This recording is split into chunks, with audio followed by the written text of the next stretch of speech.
새벽 4시까지 게임하고 자고 다음날 아침에 가자.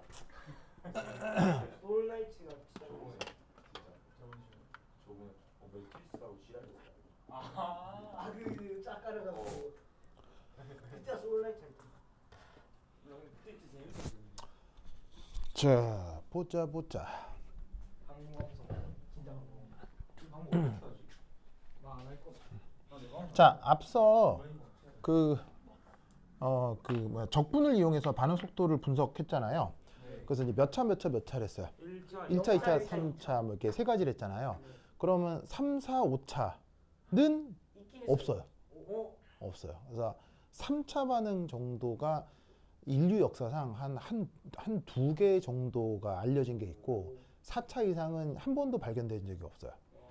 왜냐하면 이게 차수가 커질수록 여러 입자들의 다중 충돌을 의미하거든요. 확률이 적어지네. 예. 근데 이게 입자가 사실은 2차만 하더라도 두 입자의 충돌을 보통 가정하는 거란 말이에요.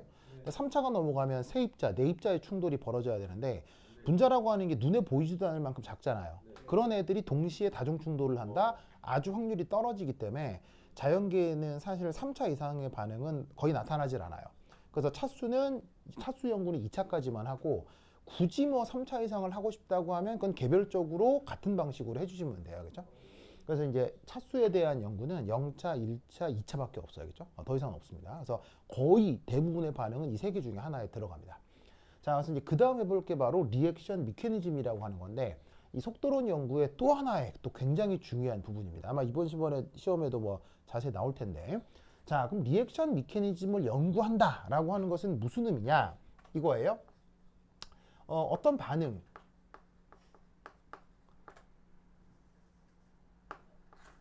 들어있는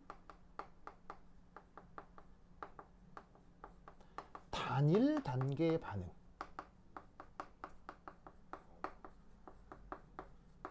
그것들을 알아내는 것.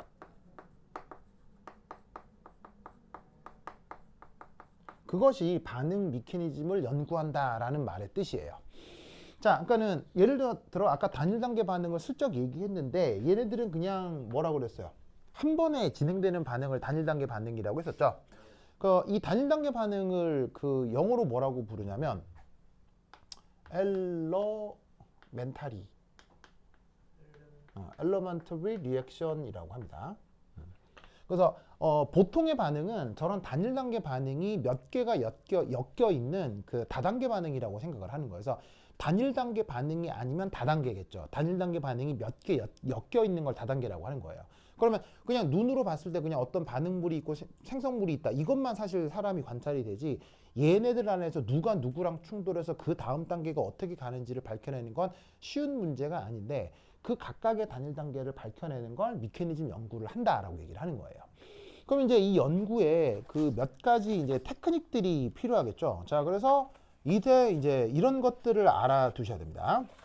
그래서 첫 번째 1. 자, 그래서 잘 만들어진 미케니즘들의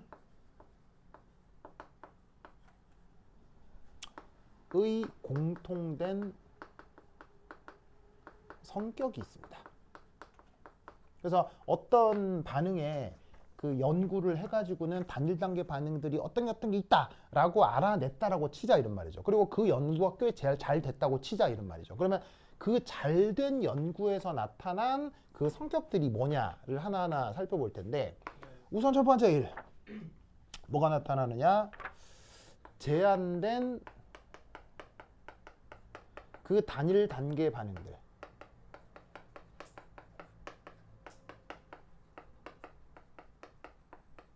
걔네들을 선형조합. 여러분 선형조합이란 말 들어본 적 있어요? 아니요. 선형조합은 뭐냐면 쉽게 얘기하면 더하기 빼기란 얘기예요. 반응식들을 더하고 뺀다는 뜻인데 그때 2배, 3배 정도의 배수배도 가능해요. 알겠죠? 더하고 빼는데 뭐 어디엔 2배하고 어디엔 3배 해서 더하기 빼기 하는 거. 그래서 상수배에서 더하기 빼기 하는 그런 계산 행위를 선형조합이라고 합니다. 영어로 표현으로는 리니어 컴비네이션이라고 하는데 이거는 수학 용어예요. 그래서 이제 그런 계산을 통해 전체 반응식을 구성할 수 있어야 합니다.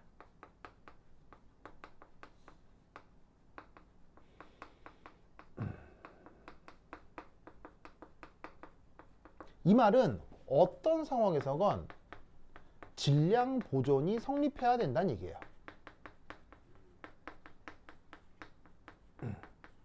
자, 여러 단일 단계 반응을 쭉 만들었는데 갑자기 다 정리를 했는데 갑자기 전체 반응식에서 나타나지도 않던 게 미케니즘성에서 막 나타나고 이러면 안 된다 이런 얘기죠. 무슨 말 알겠어요? 그래서 단일 단계 반응을 몇 개로 쪼개건 간에 그걸 다 더하고 빼면 원래 질량 보존이랑 잘 말이 맞아야 된다는 게 첫 번째 의미예요. 아시겠죠?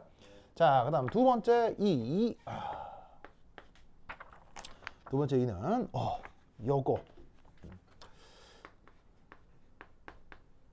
인터미디에이트. 자, 인터미디에이트라고 하고 우리말로 뭐라고 번역하죠? 인터미디에이트. 중간체. 바로 중간체입니다. 예전에 아닌데? 방금. 진짜? 안 먹기 전에. 자, 아까 단일 단계 반응은 중간체가 어때야 된다고 했어요? 중간체 없어요. 단일 단계 반응은 no 중간체라고 했죠. 맞습니다. 그 얘기할 때 나왔던 요 중간체, 영어로 intermediate라고 합니다. 근데 이 미케니즘 연구에서는 필연적으로 중간체가 나타날 수밖에 없습니다. 그래서 어떻게 되냐면 요 중간체가 나타난다. 그러니까 중간체가 나타난다는 건데 나타나지 않으면 그걸 단일 단계 반응이라고 하는 거라고 알겠어요? 그러니까 일반적으로는 모든 반응에 중간체가 있다라고 얘기를 하면 되는 거죠. 무슨 말인지 알겠죠? 자, 그러면 저 중간체는 이제 어떤 성격이 있느냐? 이런 성격이 있습니다. 자, 적절한 미케니즘. 내가 뭐 동그라미 잘못 썼네. 여기 1 다음에 요 2. 자, 그러면 인터미디에이트는 어떤 성격을 갖느냐? 이런 성격을 갖습니다. 자, 얘는 우선 반응물일까요? 반응물은 아닐까요? 반응물은 아닙니다. 그리고 이 녀석은 생성물일까요? 생성물 아닐까요? 생성물도 아닙니다. 둘 다 될 수 있는 거 아니에요?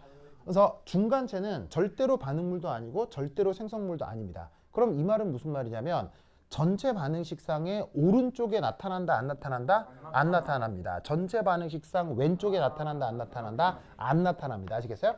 그래서 쟤는 어떻게 되냐면 쉽게 얘기하면 얘는 없었는데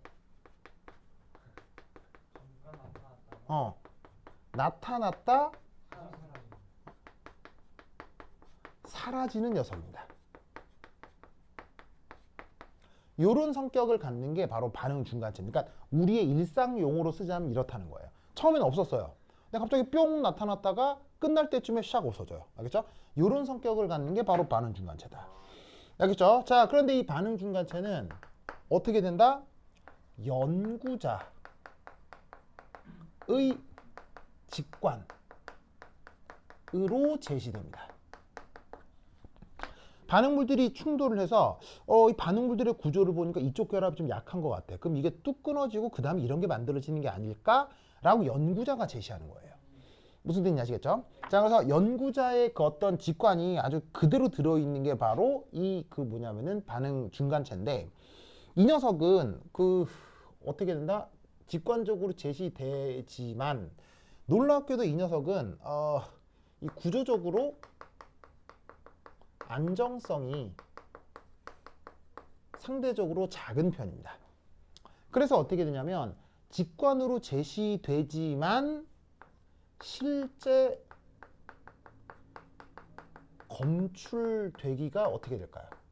어렵습니다. 존재하는 시간이 아주 짧아요. 예, 그러니까 그런 걸 이제 뭐냐면 라이프타임이라고 하는데 라이프타임이 굉장히 짧은 편입니다. 바로 시간이. 예, 그런데 만약에 실험적으로 검출을 했다. 그러면 그 미케니즘은 굉장히 잘 된 걸로 평가를 받는다는 얘기예요. 무슨 말인지 알겠어요? 그러니까 검출이 어려운 거지 불가능한 건 아닌데 사실 진짜 어렵습니다. 그래서 보통의 미케니즘에서는 사실 그 중간체의 존재를 실험적으로 규명하지 않은 채로 그냥 넘어가는 경우들이 대부분이에요. 어차피 그 존재를 파악하기 어려우니까. 근데 어쩌다가 진짜 있네 하면 그 미케니즘은 노벨상 받고 막 그러는 거예요. 예, 무슨 말인지 알겠죠? 그래서 미케니즘 연구로 노벨상 받은 거 되게 많습니다. 어려웠다. 그래요? 저 직관으로 해가지고 찍어서 잘 맞으면. 그렇죠. 예, 잘 맞으면 되는 거예요. 직관으로 찍은 다음에 그래서 전체를 잘 설명만 해주면 보통 끝나는 거예요. 근데 설명까지 잘 됐는데 진짜 그게 있는 걸 실험적으로 확인했어. 그러면 굉장히 좋은 논문이 되는 거예요. 무슨 말 알겠죠? 그렇죠? 네, 그럼 노벨상까지 받을 수 있는 거죠. 설명은 다른 사람이 하고 제가 잠깐만 하면서 네, 네. 그래서 우리 건우가 나중에 노벨상 받는 걸로 알겠습니다. 자, 요거. 자, 근데 이 녀석은 어떻게 되냐면, 이 녀석은 아까 뭐라 그랬어요? 반응물이라 그랬어요? 생성물이라 그랬어요? 둘 다 아니라고 그랬죠. 네. 그래서 얘는 전체 반응 속도식에 표현되면 안 됩니다. 왜냐하면 가정한 거기 때문에 사실 실제 존재하지 않을 수도 있는 거예요. 그러니까 실제 존재하지도 않는 건데 속도식상에 나타나면 안 되겠죠. 무슨 말 알겠어요? 왜냐하면 속도식은 철저하게 실험 데이터를 반영하는 거기 때문에 실제 존재할 수 없는 것들이 포함되면 안 되겠죠. 뭐만 아시겠죠? 그렇죠? 꼭 알아두시기 바랍니다. 그 다음 3. 그 다음 반응 메커니즘에서 여러분들이 꼭 알아야 될 거 첫 번, 그 다음 알아야 될 거 캐탈리시스입니다. 자, 캐탈리시스 우리말 번역 촉매라고 하죠. 반응 메커니즘에서는 촉매가 나타날 수 있습니다. 자, 그럼 촉매는 뭐냐? 메커니즘을 결정하는 거. 이 촉매는 우선 첫 번째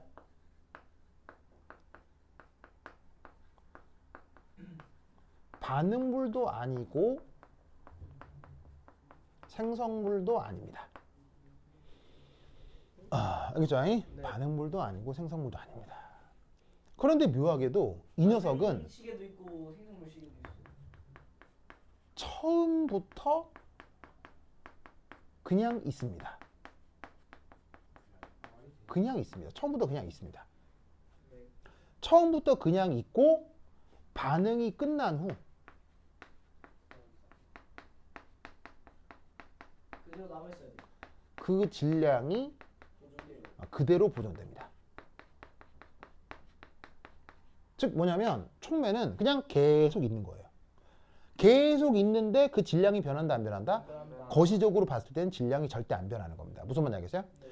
그래서 촉매도 중간체도 반응물 아니다 생성물 아니다 요까지는 같은데 중간체는 어떻게 된다고 그랬어요? 없었고 생겼다가 사라지는 걸 중간체라고 한다면 촉매는 그냥 계속 있는 겁니다. 무슨 말인지 알겠죠? 그리고 이 녀석은 어떻게 된다? 전체 반응 속도 특히 속도 상수입니다. 에 영향을 줍니다.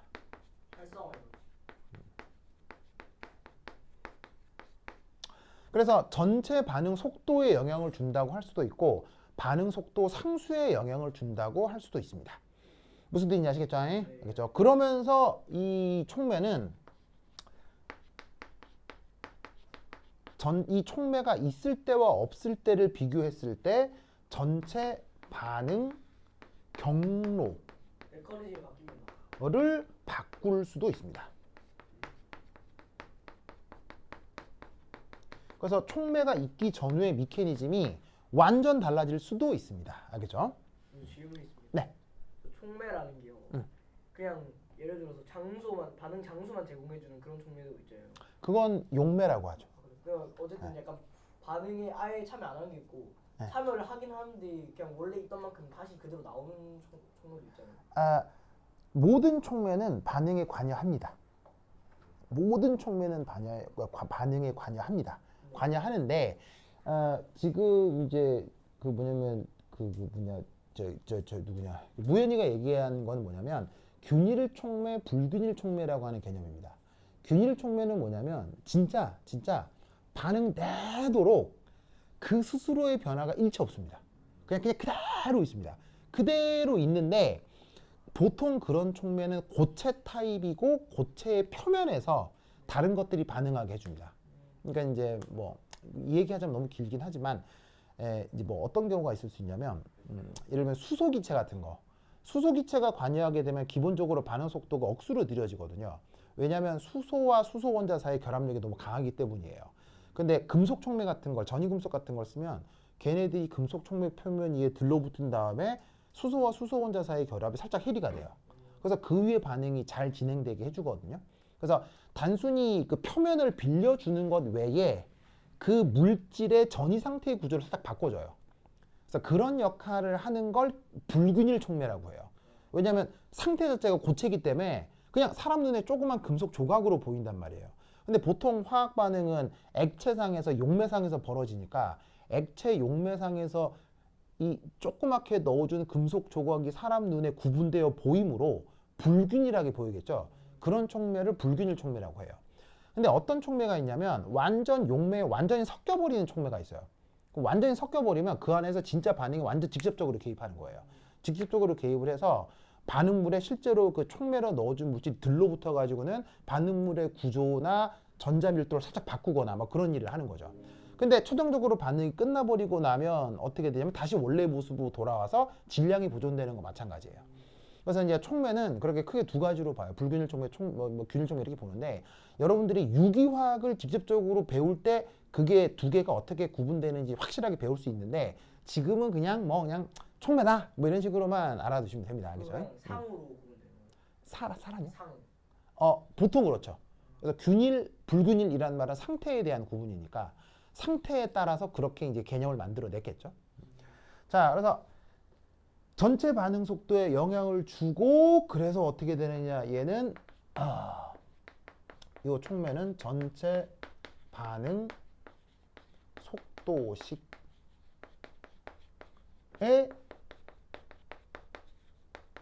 나타날 수 있습니다. 그래서 중간체는 반응 속도식에 절대로 표현되면 안 되는데 촉매는 나타나도 상관없습니다. 무슨 말 알겠죠? 알겠죠? 이런 것들이 촉매의 특징이다 라는 것을 그거 알아두시기 바래요. 됐죠? 됐죠? 됐다. 그리고 이제 반응 메커니즘에 대한 그 다음 얘기들이 있는데 고생부터 다음 시간에 보도록 하겠습니다. 여러분 다음 주에 또 나오죠? 네. 그래서 오케이 됐다. 그런 거지. 다음 주에 만나요. 안녕. 그리고 다음 주에 나온 다음에 그 다음 월요일에 또 수업 있어요. 네. 그거 알죠? 계속 와야 되겠죠? 내일은 오케이. 문서 하나요? 내일은 저기 가서 차기온 평형을 하겠습니다. 차기온 평형. 차기요. 평형. 내일은 영상 중요합니다. 꼭 오세요. 그래요. 영상으로 봐야죠. 그래 알았어. 내일 꼭 오세요. 정보가 알겠습니다. 전 직접 가겠습니다. 이건 좋은 거. 그래. 정보학적 그 수업 정일학생 수업 끝나고. 오케이 됐다. 그때 하고 싶은데 사람 많죠. 진짜? 맞아 사람 많은 거. 이번에 내가 제일 싫어하는 거.